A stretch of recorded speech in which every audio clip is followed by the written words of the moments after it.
कर नित कर ही राम पद पूजा, राम भरोसे हृदय नहीं दूजा। कुंभ राशि की जो जातक हैं, फरवरी महीने में क्या क्या परिवर्तन होने जा रहा है, साथ ही साथ जो आपकी कुंडली में लग्न है वहाँ पे कौन सा ग्रह बैठे हुए हैं, आपका भाग्य जो है वहाँ पे उसके जो कारक है वो कहाँ पे बैठे हुए हैं और आपको क्या फल देने जा रहे हैं। साथ ही साथ जो आपके पंचमेश हैं, कुंडली के जो पंचमेश है वो कहाँ पे विद्यमान है, पंचम भाव में आपके कौन से ग्रह बैठे हुए हैं, आपकी आर्थिक व्यवस्था कैसे रहने वाली है, आपका परिवार कैसे रहने वाला है, आपका लव लाइफ रिलेशन ये कैसे रहने वाला है फरवरी महीने में, साथ ही साथ आपकी जो शिक्षा व्यवस्था है ये कैसे रहने वाली है, ये सारी चर्चाएं मैं इस वीडियो में करूंगा। जय श्री महाकाल, मैं राहुल तिवारी आप सभी का आपके अपने इस चैनल में हृदय से स्वागत करता हूं। दोस्त, कुंभ राशि की जो जातक है, आपके स्वामी शनि महाराज हैं, आपके प्रथम भाव में शनि महाराज जी विद्यमान हैं। साथ ही साथ जो आपके कुंडली का दूसरा भाव है वहाँ पे राहु महाराज जी विद्यमान हैं। कुंडली का जो तीसरा भाव है वहाँ के कारक मंगल है और वहाँ पे गुरु महाराज जी विद्यमान हैं। साथ ही साथ जो कुंडली का अष्टम भाव है, अष्टम भाव मृत्यु का भाव होता है, वहाँ पे केतु महाराज जी विद्यमान है। कुंडली का सबसे खराब भाव अष्टम भाव बोला जाता है और उस जगह पे केतु महाराज जी विद्यमान है। कुंडली का जो भाग्य का स्थान है, नवम भाव धर्मेश कह सकते हो आप, वहाँ पे चंद्रमा विराजमान है। और जो आपका लाभ का स्थान है वहाँ पे शुक्र और मंगल विद्यमान है।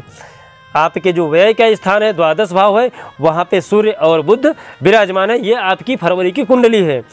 शनि महाराज ये आपके 14 तारीख के बाद अस्त हो जाएंगे। क्यों? क्योंकि सूर्य महाराज 14 तारीख को चेंज हो जाएंगे। 14 तारीख को जब सूर्य महाराज चेंज होकर आपके लग्न में आके बैठ जाएंगे द्वादश भाव से, तब शनि महाराज अस्त हो जाएंगे। 14 तारीख तक जो आपकी शारीरिक स्थिति होगी वो बड़ी ही मजबूत होगी, तंदुरुस्त होगी। चाहे वो धन का हो या धर्म का हो या आपके कर्म का क्षेत्र का हो, तीनों क्षेत्र शनि महाराज आपके 14 तारीख तक मजबूत बना के रखेंगे। लेकिन 14 फरवरी के बाद जैसे ही सूर्य का उदय होगा वहाँ पे शनि महाराज अस्त हो जाएंगे। तब आपको इन्फेक्शन वगैरह शारीरिक दृष्टि से लेके हो सकता है, लेकिन आपका जो शिक्षा का क्षेत्र है वहाँ पे विकास हो जाएगा। साथ ही साथ जो आपके फैसले अभी तक रुके हुए थे वो आपको लेने में आसानी हो जाएगी। राहु महाराज ये आपके कुंडली के दूसरे भाव में बैठे, धन के भाव में बैठे हैं। राहु महाराज ये आपके मित्र हैं। साथ ही साथ जिस भाव में बैठे हैं वहाँ के जो कारक हैं गुरु महाराज हैं। गुरु महाराज शत्रु हैं, लेकिन राहु महाराज शनि की दृष्टि में आते हैं, शनि के मित्र हैं।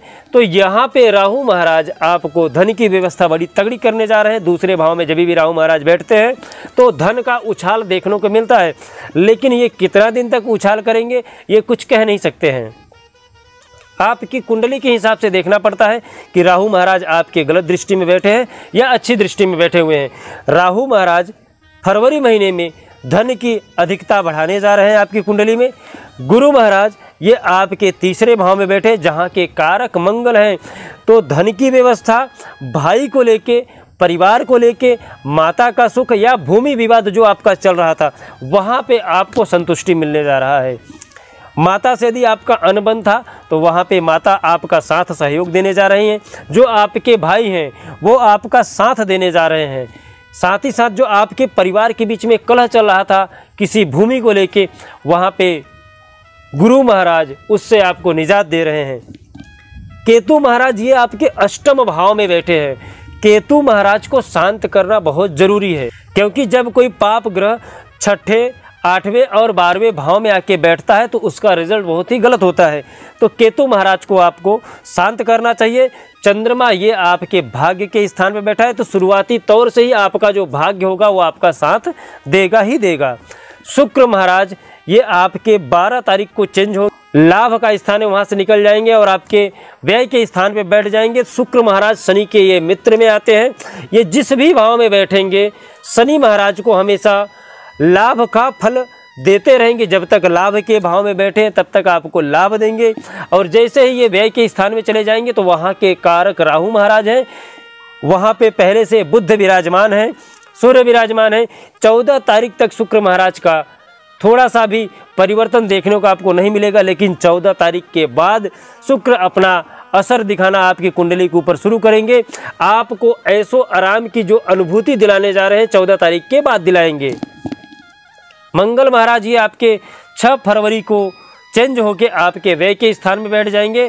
तो यहाँ पे आपका थोड़ा सा तकरार बढ़ सकता है खर्चों के लेके। तो मंगल महाराज को शांत करिएगा और साथ ही साथ केतु को शांत करने की कुंडली में आपको ज़रूरत है, क्योंकि मंगल आपके जाके राहु के भाव में बैठ रहे हैं और ये आपके शत्रु हैं। तो यहाँ से आपको गलत रिजल्ट मंगल दे सकते हैं, किसी नई भूमि विवाद में आपको फंसा सकते हैं, खर्चे में उलझा सकते हैं, सरकारी व्यवस्था में आप अनावश्यक खर्चों में बढ़ जाएंगे। इसके वजह से आपकी आमदनी पे थोड़ा प्रभाव पड़ सकता है। तो मंगल को मजबूत करने की ज़रूरत है, साथ ही साथ केतु महाराज को शांत करने की ज़रूरत है। बाकी ओवरऑल कुंडली में आपका जो भी ग्रह है सब आपका सहयोग दे रहे हैं, साथ दे रहे हैं फरवरी महीने में। तो मंगल को और केतु को शांत करने के लिए मैं उपाय बता देता हूँ, आप उस उपाय को कर सकते हैं। बड़े ही छोटे छोटे रेमेडी बताने जा रहा हूँ। केतु को शांत करने के लिए आप गणेश भगवान की स्तुति कर सकते हैं, साथ ही साथ आप महाकाल की रौद्र रूप की तस्वीर की पूजा कर सकते हैं। इससे जो केतु है वो शांत हो जाएंगे। आप 11 मोरपंख किसी मंदिर पे यदि दान करते हैं, इससे भी आपके जो केतु है वो शांत हो जाते हैं। मंगल को मजबूत करने के लिए आप हर मंगलवार के दिन हनुमान चालीसा का पाठ कर सकते हैं। लाल चंदन का रोज आप तिलक लगा सकते हैं। शंकर भगवान के ऊपर आप लाल चंदन से उनका अभिषेक कर सकते हैं। इससे भी जो आपके मंगल है वो मजबूत हो जाएंगे। यदि आपकी और भी कोई समस्या है तो आप हमें कमेंट में अपना नाम, अपनी समस्या और अपना तारीख जो समय है वो लिखना मत भूलिएगा। यदि आपका समय नहीं है तो अपना नाम और अपनी समस्या लिखिएगा। साथ ही साथ अपने व्यक्तित्व को इतना महान बनाइए कि जो बड़े हैं वो आपसे सम्मान पा सके, जो छोटे हैं वो आपसे प्रेम कर सके और कोई भी स्त्री आपसे सहजता से बात कर सके। जय श्री महाकाल। आपका दिन शुभ हो, मंगल हो, स्वस्थ रहे, मस्त रहे।